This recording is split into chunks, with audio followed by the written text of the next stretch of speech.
내일은 늦습니다. 바로 지금 건강 365 영상 좋아요 눌러주세요. 사랑하는 가족에게 전하는 최고의 선물 건강 365 공유해 주시고 함께 해주세요. 건강 365 박광식의 건강 이야기, 오늘은 발 건강에 대한 말씀 나눕니다. 연세대 용인세브란스병원 재활의학과 이태임 교수 전화로 연결돼 있습니다. 안녕하세요. 안녕하세요. 네, 교수님. 네. 오늘 이제 발에 대한 말씀을 저희가 이제 들어보려고 하는데요. 네. 저도 제 발을 유심히 잘 살펴보지는 않는데 오늘 발이 주제라 한번 출근하기 전에 봤더니 네네. 참 그동안 제가 발에 무심했다라는 생각이 들던데요. 네. 사람들이 이렇게 발에 관심 갖기는 쉽지 않은 것 같아요. 네, 좀 그렇죠. 예전에는 사실 발에 정말 관심이 없었고 발이 약간 좀 더럽다고 생각하고 좀 그런 게 있었는데요. 그래도 최근에는 그러니까 좀 운동에도 관심이 많아지시고 생활도 이렇게 조금 더 우리가 윤택해지고 그러면서 발의 건강이 중요하다는 걸 생각하시는 분들이 좀 많아지셨어요. 네.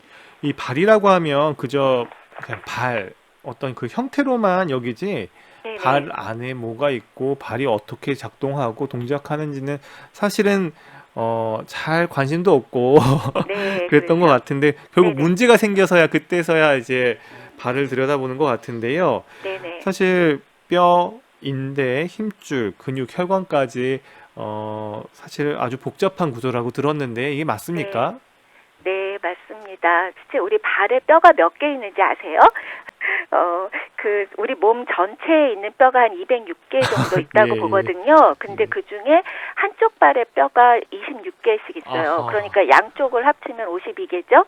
그러면 우리 몸 전체 뼈의 4분의 1이 발에 있는 거예요. 그러니까 굉장히 아주 조밀조밀한 조그마한 뼈들이 이렇게 모여가지고 만들어져 있는 아주 그러니까 섬세한 정교한 기계 같은 기관이라고 할 수가 있죠. 그래서 그리고 굉장히 여기에는 감각을 느낄 수 있는 그런 신경세포들도 이제 많이 분포되어 있고요.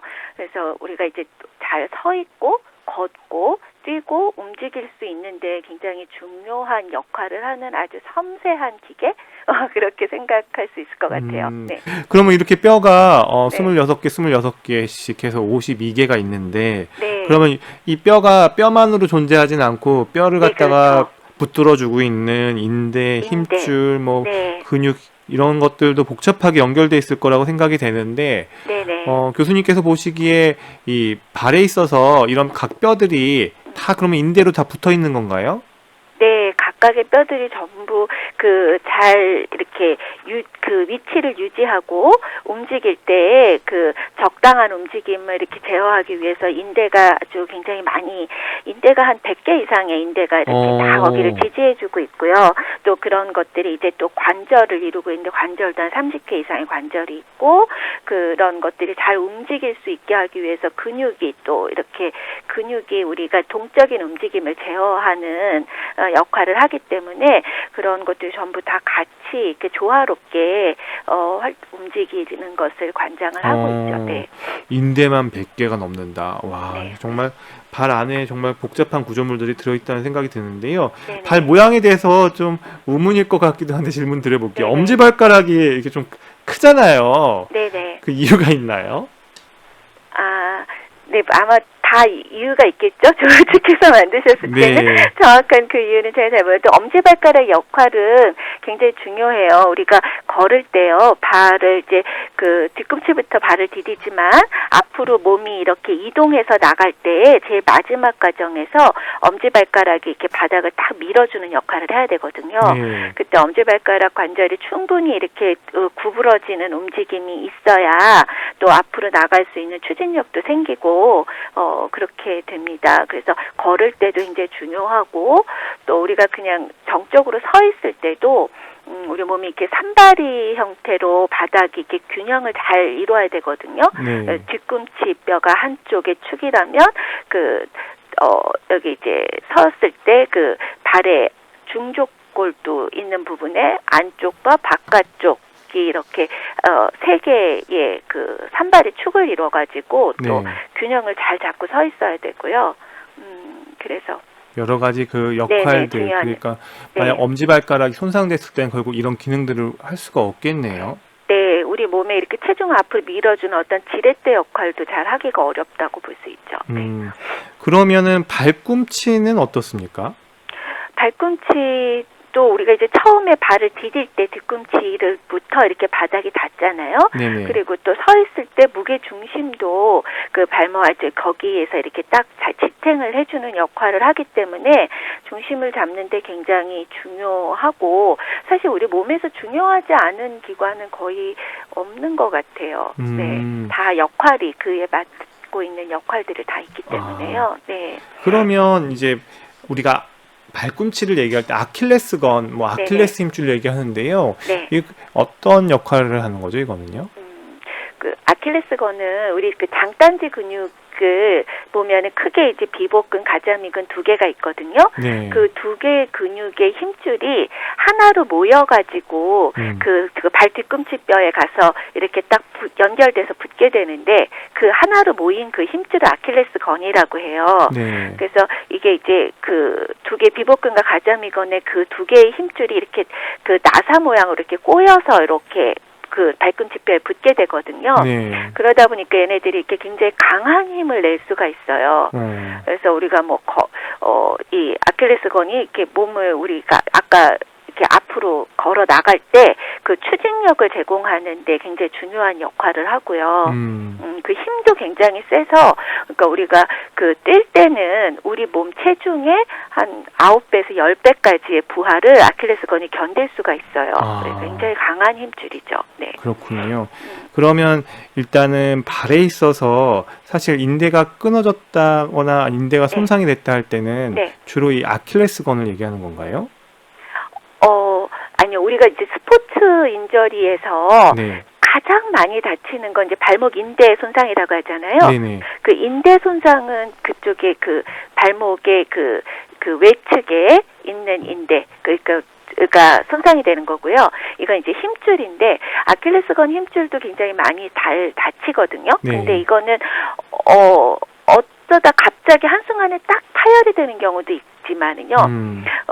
그렇지 않고 평소에 그냥 좀 무리한 운동이나 오랫동안 이렇게 운동을 과사용을 했거나 아니면 갑자기 달리는 거나 뭐 점프 운동량을 증가시켰거나 뭐 그랬을 때 그 아킬레스건의 힘줄에 미세한 손상이 발생이 됐다가 이게 잘 치유되기 전에 또 반복적인 스트레스를 좀 받고 이러면서 미세한 파열이 진행되면서 염증이 되는 아킬레스 건염이 있어요. 그러니까 이렇게 아킬레스 건염이 과사용으로 생길 수도 있고 굉장히 약해져 있는 힘줄이 어느 순간에 갑자기 딱 강한 힘을 받고 딱 파열이 돼서 끊어지는 경우도 있고 네, 그렇게 크게 보면 두 가지 좀 다른 종류의 손상이 있다고 볼 수 있을 것 같아요. 그러니까 우리가 발목을 삐끗했다는 거는 그 발목 바깥쪽 외측의 인대 손상을 얘기한다 이렇게 생각하면 될까요? 네, 그거는 좀 다른 거고요. 예. 네. 사실은 오늘 라디오라서 또 네네. 이렇게 그렇긴 하지만 유튜브라서 또 그렇긴 하지만 네네. 일단은 우리가 좀 뭔가 이렇게 보여주면서 설명해주면 훨씬 더 네. 좋을 것 같은데 그런 네네. 부분들이 조금 아쉽다는 생각이 들고요. 네. 발에도 지나가는 혈관들이 많을 텐데요. 네네. 발에서도 우리가 맥박을 느낄 수가 있나요? 발에서 느낄 수 있죠. 발등에서 이렇게 발등에다가 손을 이렇게 가만히 올려놓고 이렇게 가만히 이렇게 보면 이제 거기 특히 이제 그 엄지발가락을 위로 이렇게 들어 올리는 힘줄이 지나가는 그 옆부분에서 만져보면 팔딱팔딱 맥박이 뛰는 걸 느낄 수가 있어요. 네. 거기 이제 그게 동맥경화증이 있으신 분들 하지에 그런 분들은 거기에서 발등에서 그 맥이 느껴지지가 않죠. 네. 그러면은 이제 이런 맥박도 볼 수 있는 데가 있고 네네. 사실은 이 발에 있어서 혈관이 문제가 되면은 그 맥이 느껴지지 않는다거나 네. 뭐 그럼 발이 썩는 경우도 있겠어요. 네, 그 하지의 동맥경화, 혈액 흐름이 좋지 않은 이제 동맥경화가 있고 혈관이 좁아져 있으신 분들은 이제 발가락으로 이제 충분한 피가 흐르지 않을 경우에 그쪽에 상처가 생기면 그것이 잘 낫지가 않고 그러면서 그게 이제 정말 심한 경우에는 그 이제 좀 썩어가지고 괴사가 생겨서 그게 이제 뭐 발을 심한 경우는 절단까지 해야 되는 경우도 있거든요. 그래서 당뇨가 있으신 분들은 이제 말초 혈관에도 문제가 생기고 또 말초 신경에도 병증이 생기셔서 그런 것들이 동반되어 있으신 분들이 있으세요. 합병증으로. 그렇게 되면 감각이 둔하기 때문에 상처가 생겼는데도 그거를 잘 모르시고 그러면서 상처는 점점 심해지고 염증 생기고 감염 생기고 그래서 악화될 수도 있고요. 이게 혈관이 좋지 않으시면 그게 더 악화가 되고 그런 것들이 있어서 당뇨 있으신 분들은 특별히 더 좀 발에 평소에도 관심을 가지고 잘 관리를 하시는 게 좀 필요하실 것 같기는 해요. 이렇게 발에 대해서 이렇게 전반적으로 얘기를 들어보고 있는데요. 이렇게 네네. 드는 생각은 정말 발에 문제가 생기면 우리가 삶을 영위하는 데 있어서 걷는 게 정말 중요한데 네네. 이 걷는 게 안 되면은 진짜 여러 가지 복잡한 진짜 삶의 질이 크게 떨어지는 것뿐만 아니라 네, 진짜 맞습니다. 생존과도 직결될 것 같다는 생각이 들어요. 네, 그렇죠. 우리가 걷지 않으면 전반적인 체력이 떨어지고 심폐지구력도 떨어지고요. 그러다 보면은 대사질환도 생길 수가 있고 근육도 점점 감소하게 되고 그러니까 건강에 좋지 않겠죠. 네. 그래서 이 발의 모양, 그래서 조금 더 구체적으로 질문 드려보면요. 사람마다 좀 다를 것 같고, 다 네. 또 양쪽 발이 또 이렇게 또 똑같지 않을 것 같고, 네네. 평발도 있고, 유난히 네. 발볼이 좁은 사람도 있을 것 같고, 네. 발가락 크기도 다 다를 것 같고, 네네. 이렇게 다양할 텐데, 이게 타고나는 건가요? 네, 그런 것 같아요. 우리가 이제 발 모양이라든가 그런 거는 아무래도 유전적인 요인이 많이 있고요. 그래서 무지혈반증도 사실은 가족력이 있는 경우가 많아요. 어머니가 뭐 할머니가 발이 그렇게 엄지발가락이 휘었었다든가 그렇게 좀 타고나시는 분들이 있고 평발도 어느 정도는 가족력이 좀 있으세요. 그렇게 있는데 그렇지만 이제 뭐 그런 요인을 자기가 그런 소인을 가지고 태어났는데 생활하면서 뭐 좀 좋지 않은 신발이라든가 앞이 꽉 조이는 그런 구두라든가 하이힐을 신는다거나 뭔가 그런 그 생활 습관으로 인해서 그런 변형들이 조금 더 빨리 악화될 수도 있고 그런 영향을 받을 수는 있지요. 네. 그럼 교수님께서 생각하시기에 가장 건강하고 예쁜 발이랄까요? 뭐 그런 걸 어떻게 보세요? 네. 아무래도 건강하고 예쁜 발 건강한 발이겠죠. 그러면 일단 통증이 없어야 될 것 같고요. 그리고 모든 근육들이 균형 있게 발달해 있는 게 중요할 것 같아요. 발 안에도 내재 근육이 있고 또 다리 쪽에서 이렇게 시작이 돼서 발가락을 움직이는데 작용하는 외제근도 있거든요. 그런 근육들이 균형 있게 발달되어 있고 관절의 움직임이 제한이 있으면 안 될 것 같아요. 이 관절 움직임 제한이 없어야 우리가 이제 걸음걸이나 움직임이 정상적으로 잘 작동할 수 있거든요.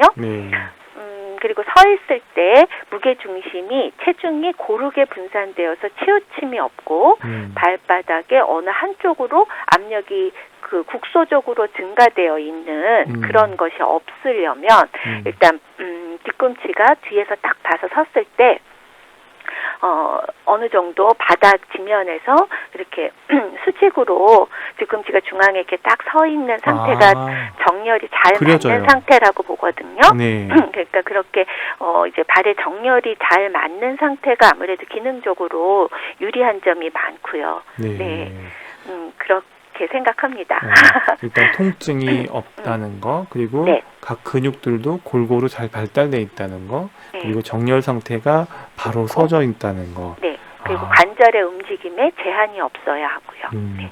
근데 관절의 움직임이 제한이 없다는 거는 사실은 발목 관절이나 발가락 관절이나 네. 결국은 어느 정도 관절의 그 범위가 제한적일 텐데 이게 네. 정상이라고 하더라도 네네네네. 그거보다 더 관절 범위가 더 줄어든 경우를 얘기하는 거죠. 네, 그렇죠. 우리가 이제 발바닥이요, 특히 우리가 이제 높은 굽을 신고 오래 생활을 할 때도 그렇고요. 또 그렇지 않다고 하더라도 그 잠잘 때 우리가 이렇게 자연적으로 이렇게 보면은 바닥 쪽으로 발목이 이렇게 내려가서 잠을 자게 되잖아요. 네. 그렇게 되기 때문에 특별히 우리가 매일매일 신경을 써서 스트레칭 운동을 해주지 않는다면 대부분의 사람들이 발뒤꿈치가 굉장히 짧아져 있어요. 그래서 발뒤꿈치 유연성이 부족한 거가 굉장히 많은 종류의 발의 병을 만드는 데 기여를 하고 있거든요. 왜냐하면 그래서 죄송합니다. 그래서 발뒤꿈치를 스트레칭 운동을 매일매일 하는 거를 저는 정말 많이 강조하고 싶은데 네. 그래서 그게 유연성이 확보되어 있는 상태에서 발이 건강하게 생활을 하실 수가 있어요. 네. 유난히 사실 발이 예쁜 사람도 있고 발이 예쁘지 않은 사람도 있다고 말들은 하던데 네네. 하나 궁금한 건 그 모양하고 발 모양이 이쁘다고 생각이 되는 것하고 네네. 그 기능하고는 비례합니까? 그 발 모양이라고 하면 약간 좀 그러니까 주관적이죠, 조금 사실은. 주관적이고요. 중요한 거는 발의 어떤 정렬 상태는 분명히 발의 기능에 영향을 주기는 합니다. 그래서 어떤 분들은 발이 평발이시고 어떤 분들은 반대로 아치가 굉장히 높으세요. 네. 그러면은 평발이신 분들은 우리가 보통 평발이면은 발도 많이 아프다던데 하고 많이 근심을 하시잖아요. 네네. 사실 그게 맞기는 해요. 평발이면 발이 좀 불안정하고 변형도 잘 생기고 피로도 쉽게 오기 때문에 발에 어떤 염증이나 통증을 유발하는 원인이 될 수는 있거든요. 네. 그런데 반대로 요족의 경우에도 안심을 하시면 안 돼요. 아치가 높은 게 좋은 게 아니고요. 네. 적당하게 있는 게 좋은데 아치가 너무 높으면 오히려 발이 이렇게 걸을 때 우리가 이제 충격 흡수를 잘 해주는 기능이 있거든요. 네네. 근데 아치가 너무 높으면 좀 뻣뻣하고 충격 흡수를 하는 기능이 떨어지게 돼요.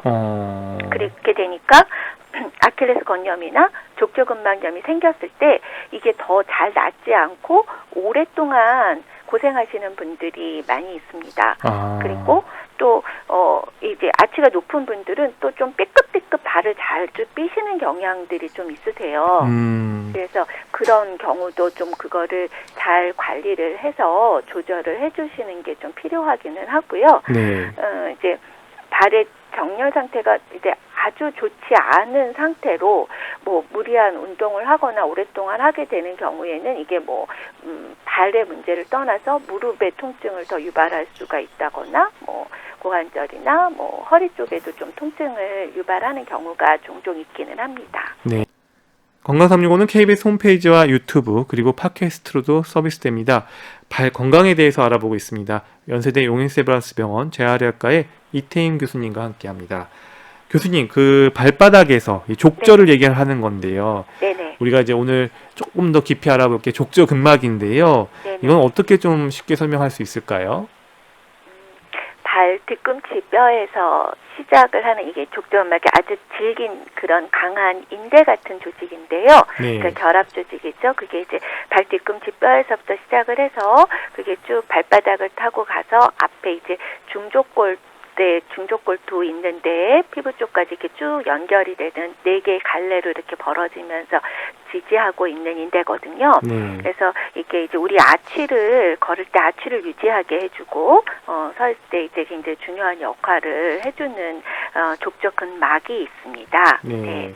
그리고 이 족저근막 이렇게 들었는데 사실 발에 별 관심이 없다가 사실 깜짝 놀라게 되는 질환 중에 하나가 이 족저근막에 염자가 붙어가지고 족저근막염인 것 같아요. 네네. 정말 찌릿하고 이런 통증이 강하게 온다고 하던데요. 이거는 뭔가요?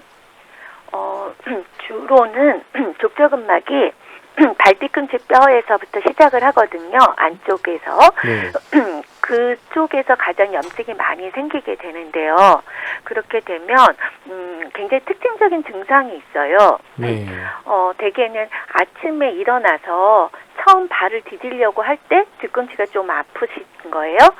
이제 조금 그 상태로 몇 걸음 걷다 보면 좀 나아지시고 걷다 보면 좀 괜찮으시고 그러다가 낮에도 이제 좀 오랫동안 앉아 있다가 일어나서 딱 걸으려고 하면 그때 좀 통증이 있고 좀 걷다 보면 괜찮은 정도가 가장 특징적인 족저근막염의 증상이고요. 아, 물론 이제 심해지면 오래 걷다가 보면 또 아픈 통증이 나타나고 하기도 합니다.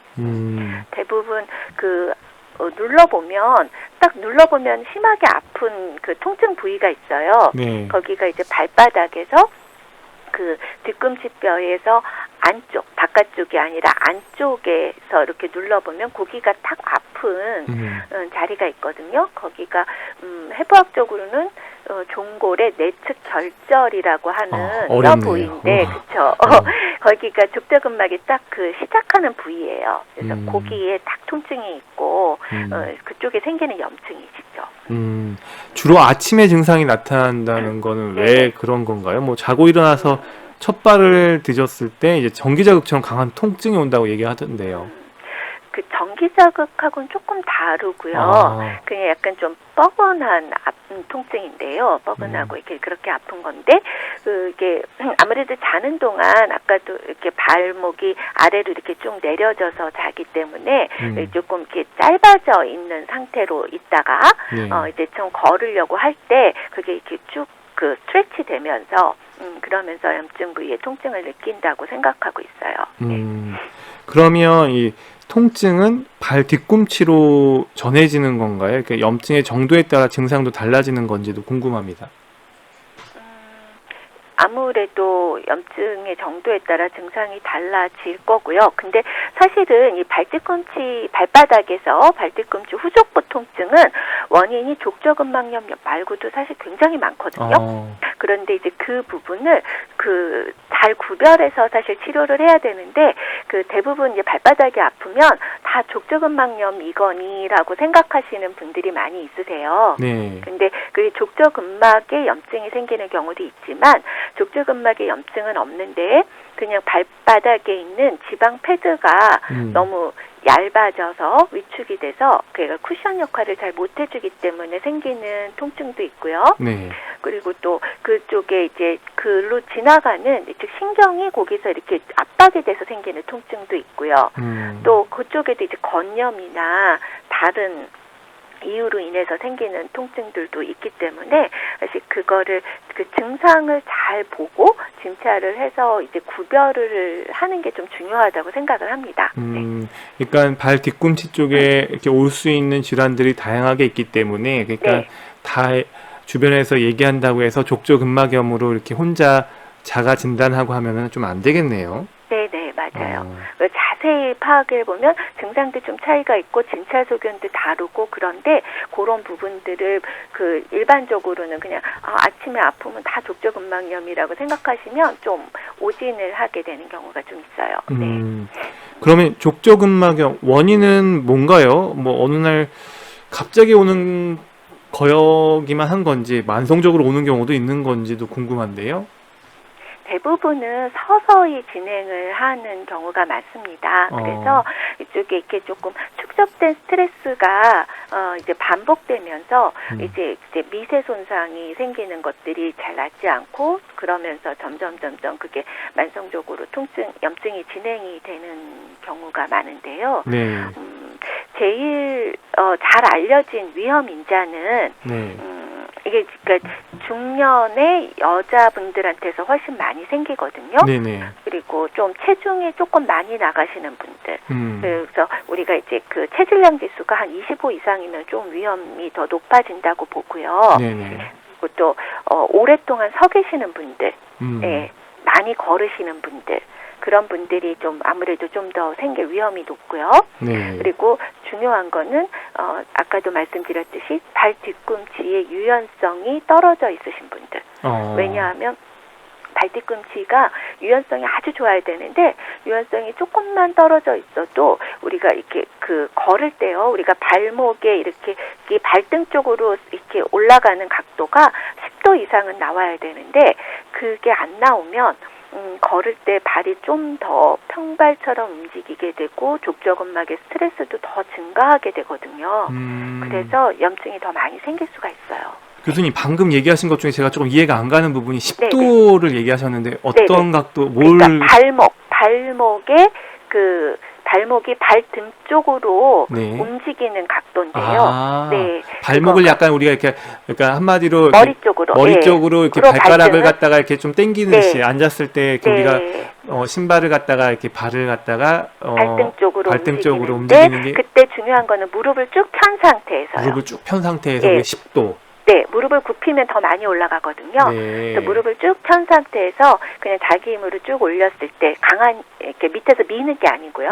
그냥 올렸을 때 이게 발목이 10도 이상 쭉 위로 올라갈 수 있어야 되거든요. 지금 해보니까 뒤꿈치, 약간 종아리가 많이 당기는데요. 네. 힘들어요. 맞아요. 그거 안 되시는 분들이 정말 많아요. 아, 이거 안 되는 분들도 많다. 네, 이런 네. 얘기를. 그래서 스트레칭 운동이 중요하다고 제가 매일매일 말씀드리는 거예요. 이제 이해가 좀 네. 되네요. 네. 그리고 이제 발의 아치가 너무 네. 높거나 낮아도 이 족저근막염 위험이 높다는 말이 있던데 이것도 좀 근거가 있는 건 거죠? 네, 그렇죠. 그것도 아무래도 아까 평발일 경우에 그렇죠. 많이 생긴다고 말씀드렸잖아요. 그러니까요. 그런데 아치가 높은 경우에도 생기면 오랫동안 잘 안 나을 수 있다.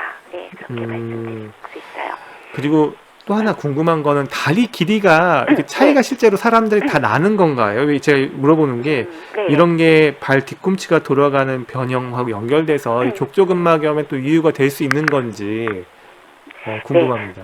다리 길이가 우리가 이제 차이가 안 나는 게 정상이긴 합니다. 그런데 자세에 따라서 골반이 살짝 기울어져 있으면 다리 길이가 차이가 있는 것처럼 측정이 될 수는 있어요. 네. 그래서 아주 미세한 다리 길이 차이는 그렇게 크게 염려하실 필요가 없고요. 그런데 1cm 이상 다리 길이가 차이가 난다. 그러면 우리가 서 있을 때 계속 이제 골반도 기울어지게 되고요. 네. 발도 한쪽 발은 그 높이를 우리가 이제 몸이 이렇게 기울어져 있으면 그거를 이제 정상으로 맞추기 위해서 우리가 노력을 하잖아요. 네네. 그래서 발도 자기가 그런 거를 스스로 노력을 하기 때문에 그 짧아진 쪽의 다리는 그걸 높이기 위해서 발이 아치가 높아지는 패턴으로 정렬이 되고요. 네. 그 길어진 쪽의 다리는 평발처럼 돼요. 그러니까 발의 정렬이 다리 길이가 다른 것 때문에 달라지는 거죠. 비틀어지는 거죠. 네. 그렇게 되면은 아무래도 우리가 뭐 오랫동안 활동을 하거나 그렇게 했을 때 그런 것에 대한 스트레스를 더 많이 받을 수밖에 없겠죠. 네. 그리고 체중이 실리는 배구나 에어로빅 같은 운동도 그러면 발병 위험을 좀 높이겠네요. 앞서서 말한 위험 요인들 좀 얘기를 미루어 짐작해 보면요. 네, 만약에 이제 아치가 높으신 분들은 충격 흡수를 잘 못한다고 했는데 점핑을 자꾸 하는 운동을 자꾸 한다거나 그렇게 되면은 그런 것들이 이제 발바닥에 뭐 아킬레스 건의 염증도 생기게 할 수 있고 족저근막의 염증에도 기여를 할 수가 있겠죠. 네. 그리고 또 하나 좀 의외였던 게요. 당뇨병이나 관절염 환자들도 위험 요인을 높일 수 있다고 들었는데 이게 맞나요? 사실 당뇨병 환자들에 대한 연구는 그렇게 족저근막염하고 관계 연구가 그렇게 많지는 않은데요. 제가 보니까 최근에 한 작년인가 나온 연구 중에 미국에서 코호트 연구 결과에서 보면 타입 2 당뇨병 환자, 2형 당뇨병 환자에서 족저근막염의 발병률이 좀 더 높았다라는 연구가 있어요. 그래서 아무래도 고혈당이 그 족저근막의 두께를 좀 증가시키고 그렇게 하면서 좀 기여를 하는 게 아닌가라고 좀 추정을 하는 부분은 좀 있습니다. 그리고 이제 족저근막염으로 오신 분들한테 실내에서 약간 쿠션감이 있는 실내화를 신으라고 네. 권유하는 경우들이 있던데 이게 네. 위험을 좀 줄일 수 있는 건가요?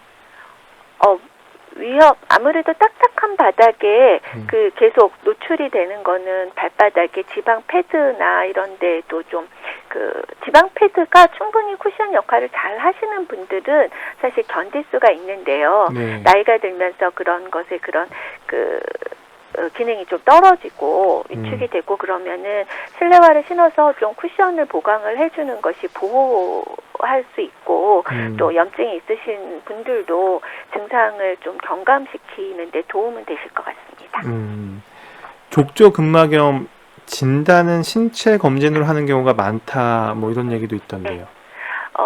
아무래도 모든 진단은 환자분이 어떻게 아픈지 증상을 잘 들어보고 그리고 의사가 이렇게 신체 진찰을 해가지고 상당히 많은 부분을 이렇게 추정을 할 수 있어요. 근데 이제 실제로 그렇게 해서 그 병을 이제 의심 진단을 하면 그런 것들을 이제 또 감별 진단을 하고 혹시 그런 비슷한 거 다른 증상은 괜찮은지 감별 진단하고 그 병을 확진하기 위해서 이제 그런 어떤 영상 검사들을 하게 되는 거죠. 그래서 족저근막염 같은 경우에는 초음파 진단을 해서 보면 근골격계 초음파로 보면 그 연부 조직이 다 보이고 족저근막이라든가 지방패드의 두께라든가 힘줄을 다 관찰할 수 있어서 거의 정확하게 진단이 가능하다고 생각이 됩니다. 그러면 족저근막염 이제 네. 치료는 잘 되는 편인가요? 다행이요. 다행스럽게도 족저근막염은 잘 그 기본 원칙만 잘 지키면 한 90% 이상 대부분 많이 다 좋아지세요. 근데 잘 안 낫는 분들이 한 10% 정도 있으신 거거든요. 이분들이 이제 좀 오랫동안 고생을 하시는 경우가 있죠. 그래서 이제 그런 경우에 이제 1단계, 2단계, 3단계 이렇게 저희가 그런 치료 법을 이제 이제 적용을 해서 그렇게 치료를 하게 됩니다. 네. 기본 원칙 90%만 잘 지키면 잘 낫는다. 그 기본 네네. 원칙이 뭔가요? 기본 원칙은 우선은 그 생활 습관 교정이에요. 네. 그래서 이제 그 우선 아까 처음 말씀드린 발뒤꿈치의 스트레칭을 유지한다. 네. 그 스트레칭에서 유연성을 잘 유지시키는 거. 그리고 이제 그런 아까 위험 인자들이 있었죠. 너무 오래 서 있거나 체중이 너무 많이 나가거나 이런 것들이 위험 인자니까 그런 것들을 교정하는 것들이죠. 그리고 이제 본인의 그런 생활 습관에서 발에 너무 무리가 가는 게 있는지, 그리고 신발이 이제 적절한 쿠션이 있는 좋은 신발을 착용하고 있는지 그런 부분들을 일단은 고치는 거고요. 그러니까 그 심하게 만드는 원인이 되는 위험 인자를 고치는 거죠. 그리고 두 번째는 이제 만약에 평발이나 뭐 그게 너무 심한 경우에는 그런 것들도 좀 어느 정도 교정을 해주는 게 좀 좋고요.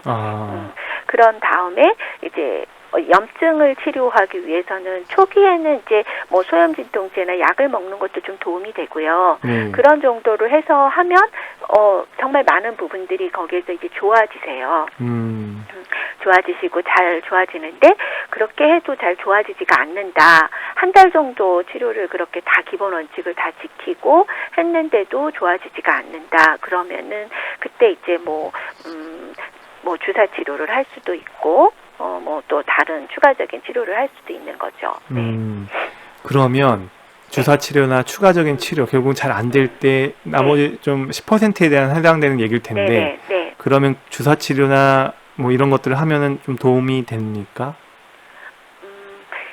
스테로이드 주사 치료는 굉장히 효과적인 치료이기는 해요. 네. 그래서 잘 낫지 않고 정말 한 달 이상 계속 아프고 거의 그 염증으로 굉장히 많이 부어 있을 때는 주사 치료를 하면은 정말 효과가 아주 좋은데요. 근데 이것을 한두 번 정도는 괜찮지만 너무 반복해서 주사를 맞는 것은 별로 권하고 싶지가 않아요. 왜냐하면 아플 때만 그것만 주사를 해서 염증을 가라앉히고 그 다음에 아까 말씀드린 이제 안 아프니까 위험 인자에 대한 교정이나 그런 기본 원칙은 조금 좀 소홀하게 되고 그런 상태로 있으면 금방금방 다시 재발하거든요. 네. 그리고 근데 이제 그럴 때마다 반복해서 주사를 하다 보면 그 발바닥에 있는 지방 패드는 굉장히 중요해요. 네. 그런데 그 지방 패드가 위축이 되거나 그러면은 그거는 정말 오랫동안 계속 고생하게 되거든요. 재생이 안 되기 때문에. 그리고 뭐 그런 경우는 아주 드물고 거의 없지만 잘못하면은 그 족저근막이 파열되는 경우도 있어요. 네. 그래서 뭐 정말 필요한 경우에 한두 번 정도 주사 맞는 거는 효과가 있다. 그렇게 말씀드릴 수 있을 것 같습니다. 네, 이렇게 치료에 대해서까지 잘 이렇게 정리를 한 거 들어봤고요. 네네. 박광식의 건강 이야기, 족저근막염에 대한 말씀 듣고 있습니다. 박광식의 건강 이야기, 연세대 용인세브란스병원 재활의학과 이태임 교수와 함께하고 있습니다. 족저근막염에 대한 말씀 듣고 있는데요. 사실 족저근막염에 대한 건 앞서서 좀 한번 정리가 된 것 같아서요. 사실 족저근막염하고 혼동하기 쉬운 지간신경종이라는 증상도 있다고 들었는데요. 이건 좀 어떻게 구분되는지 궁금합니다. 네, 지간신경종은 발바닥 발바닥이 그 발바닥보다 발가락 쪽이 걸을 때요. 증상이 이렇게 걸을 때 갑자기 찌릿하고 아주 날카로운 그런 이상 감각 같은 통증이 있고요. 그리고 이제 발가락이 저리다고 얘기를 하고 또 간혹 가다가는 자갈길 위를 걷는 것 같다 이렇게 말씀하시기도 하는 그런 증상을 호소하시거든요. 네. 그래서 족저근막염하고는 좀 증상이 좀 차이가 있죠. 네, 그 이름이 사실 이게 지간신경종 그러니까 어떤 분들은 이거 내가 종양이 아닌가, 맞아요. 양성종양 아닌가 그러고 무서워하시는 분들이 있으세요. 네네. 근데 그런 거는 사실 아니고요. 이게 좀 신경이 좀 두꺼워져 있고 그래서 처음에 그렇게 이름이 붙여졌는데 사실은 좀 잘못된 이름이고 엄밀하게 말하면 발가락 사이 신경염이라고 얘기를 하는 게 더 맞을 것 같습니다. 발가락 사이 신경염이라고 해주시니까 훨씬 더 불안감도 덜하고 병에 대한 이해도 더 높아지는 것 같습니다. 그러면은 이 지간신경종도 비교적 흔한가요? 그렇죠. 꽤 많이 있으세요. 외래 오시는 분들 중에서 보면은 특히 이제 볼이 넓으신 분들이 좀 많이 이제 발가락 사이 신경염 얘기하시는 것 같고 또 여자분들이 이렇게 그 볼 좁은 구두 신고 오시는 분들도 그런 증상을 호소하시면서 얘기하시는 분들이 좀 자주 있으세요. 그러면 이 통증의 위치가 좀 다르기도 하겠고 통증의 지속 시간이 좀 더 긴 건가요? 죄송합니다. 제가 잘못 들었네요. 네. 그러면 이게 지간신경종의 경우에 통증의 지속 시간이 조금 더 길어요? 아니요, 그렇진 않고요. 걷다가 어느 순간 찌릿하고 딱 아팠다가 또 그러고 좀 괜찮다고 하시고 좀 거기가 이제 발가락 뼈 사이에서 그 두꺼워져 있는 신경이 자극을 받을 때 이렇게 갑작스럽게 생기는 그 신경통 증상이시거든요. 물론 이제 발가락 사이가 감각이 좀 둔해져 있으신 분들도 있어요. 네. 그런 둔해져 있거나 이상 감각은 좀 오래 가시고요. 네. 이렇게 찌릿하게 아픈 거는 되게 이렇게 순간적으로 느끼시는 경우가 많습니다. 네. 이번에 지간신경종에 대해서 좀 확실히 네네. 알게 된 것 같습니다. 네네. 예, 박광식의 건강 이야기에서는요, 이제 시민 여러분들의 궁금증도 이제 저희가 한번 취재해서 이제 받아보고 있는데요. 리포터 전소연 씨가 오늘 취재한 내용도 있는데 한번 들어보시고 말씀 부탁드립니다. 네. 제가 지난 여름에 목욕을 하고 나오다가 목욕탕에서 물이 고여 있었는데 그거를 못 보고 나오다가 넘어져가지고 다친 적이 있는데 한 달 치료를 받고 괜찮았었는데 요즘엔 괜히 막 시큰거리는 것 같고 살짝 붓기도 하는데 왜 그런지 궁금하기도 하고 그냥 놔둬도 되는지 아니면은 병원에 가서 재활 치료를 받아야 되는지 평소에 간단한 재활 운동으로도 좋아질 수 있는지 궁금하네요. 제가 축구하는 걸 무척 좋아하는데요. 얼마 전에 제가 땅이 평평하지 못한 곳에서 축구하다가 발에 걸려서 넘어졌는데 안쪽으로 발이 들리면서 삐끗했는데 계속 뭐라 해야지? 시큰시큰하고 불편한데 좀 두면 괜찮아지는지 아니면 뭐 재활 치료가 필요한지 너무 궁금해요. 아니면은 그냥 집에서 축구를 안 하고 쉬기만 해도 발이 좋아지는지 궁금합니다. 제가 요즘에 날도 좀 따뜻해지고 이래서 멋을 좀 내겠다고 원피스를 입고 안 신던 하이힐을 신고 걸어가다가 다리를 접질른 거예요.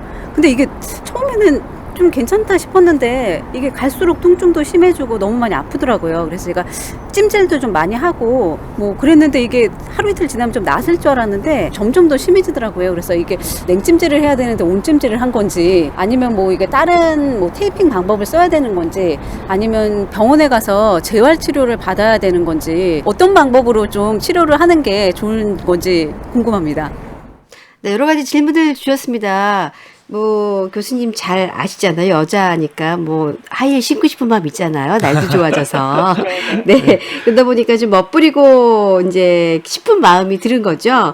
그래서 그렇게 신고 가다가 삐끗해 하셨는데 계속해서 아프다고 얘기를 하시네요. 왜냐면 찜질도 좀 잘했고 파스도 붙여봤는데 계속 아프다고 하는데 이럴 때는 그러면은 어떻게 삐끗한 상태로 있어야 되는 상황인데 어떻게 하면 좋을까요? 맞아요. 이게 발목 인대가 정말 제일 많이 다치는 그 스포츠 부상 중에 하나거든요. 네. 근데 이제 초기에 발목 인대를 다쳤을 때 그때 초기에 냉찜질을 잘 하고 그게 이제 발목 인대가 잘 나을 때까지 그거를 적절하게 고정을 해서 그거를 이제 치료를 해야 되는데 네. 그게 잘 안 됐을 때 초기 치료가 잘 안 됐을 때가 좀 많이 있으세요. 네네. 그래서 보면 발목을 인대를 다치신 분들을 이렇게 좀 나중에 그 조사를 해보면 한 1년 정도 지났을 때 네. 한 3분의 1은 재발이 되고요. 그러니까 다시 또 삐고 네. 그 3분의 1 정도는 한 지속적으로 좀 통증이 있다고 하시고 네, 그러니까 네. 지속적으로 통증이 있는 분들이 한 3분의 1 정도 있고 또 불안정성이 있는 분들도 3분의 1 정도가 있으세요. 그러니까 잘 낫지만 한 30% 3분의 1 정도는 어쨌든 1년이 지나도 뭔가 문제가 있는 거죠. 네. 재발이 되거나 네, 네. 계속 아프거나 발이 뭔가 불안하고 갑자기 이렇게 발목이 이렇게 갑자기 멈추려고 그럴 때 발이 이렇게 좀 삐끗하는 느낌이 들고 네. 그런 거예요. 그래서 그거를 잘 치료를 하려면 계속 아프신 분들 대부분 보면 이제 초기 재활이 좀 불충분했을 때가 있는데요.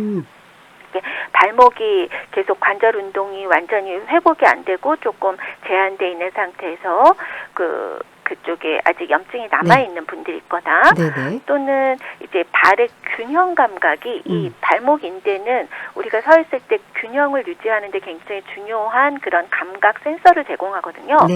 근데 그게 다쳐서 균형 감각 자체가 손상이 돼 있으신 분들이 있어요. 네네. 그러면은 그런 것들을 훈련을 해주면 이건 좋아지거든요. 그래서 발목에 염증이 있는지 뭐 그런 것들을 뭐가 지금 왜 아픈지 원인을 찾아서 그걸 치료해줘야 되는 것도 있고 네. 그 다음에 그런 약해진 발목을 관절을 이렇게 강화시키고 또 균형 훈련을 해가지고 하면 어떤 기능적인 불안전성이 있는 분들은 그게 좋아지시거든요. 근데 또 어떤 분들은 기능적인 불안정성을 넘어서 아예 발목이 인대가 완전 파열이 돼서 거기가 막 굉장히 불안정한 상태인데 그냥 그대로 지내시는 분들도 있어요. 그래서 그런 경우에는 그게 이제 그걸 그대로 치료하지 않고 그냥 두면 나중에 관절염이 빨리 올 수 있거든요. 네네. 그러니까 그걸 초기에 그 상태를 잘 파악을 해서 적절한 재활을 하시는 게 좀 필요하고요. 네네. 그게 이제 심한 경우는 이제 재활을 해도 그게 회복이 되지 않는 경우 6개월 동안 재활을 했는데도 발목이 계속 불안정하면은 수술을 해줘야 되는 경우도 있어요. 그래 여러 가지가 있네요. 네, 그렇죠. 그럼 축구를 하는 네네. 친구였는데 네네네. 죄송합니다. 제가 갑자기 왜 기침이 나와서 잠깐 기침해도 돼요? 죄송합니다. 네네. 진짜. 네, 축구를 하는 친구였는데 이 친구가 그 평평하지 못한 곳에서 축구하다가 발에 걸려서 넘어졌는데 네. 안쪽으로 발이 들렸다고 얘기를 하거든요. 안쪽으로. 네네. 그러니까 발이 바깥쪽으로 넘어갔다는 거죠. 안쪽으로 들려서 넘어지게 된 거니까 바깥으로 된 거라고 봐야 되나요, 그러면? 네. 이런 경우에는 네. 그냥 일단은 그냥 두고 넘어갔는데 네네. 역시 재활 치료가 필요할까요?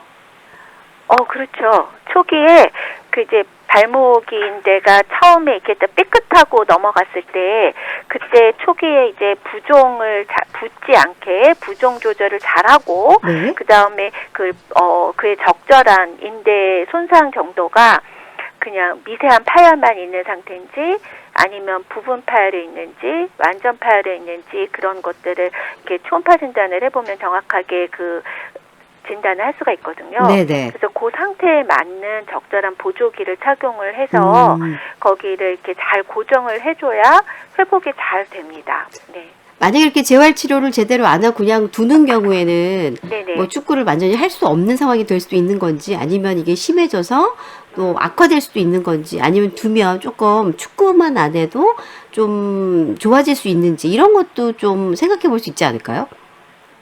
다친 정도에 따라서 좀 차이는 있을 거예요. 네네. 그런데 이제 부분 파열이 있는데 초기에 적절한 고정을 하고 치료를 잘하지 않고 그대로 움직이고 운동을 했을 때는 그 발목 인대가 회복이 되지 않기 때문에 음. 그러니까 그 늘어난 상태거나 파열된 상태가 그대로 유지가 되는 거죠. 네. 그러면 발목이 이제 불안정해지니까 그 불안정한 상태에서 자꾸 움직이게 되면 그 반복적으로 인대 손상도 더 받고 아까도 말씀드렸듯이 관절염이 빨리 오거든요. 네, 네.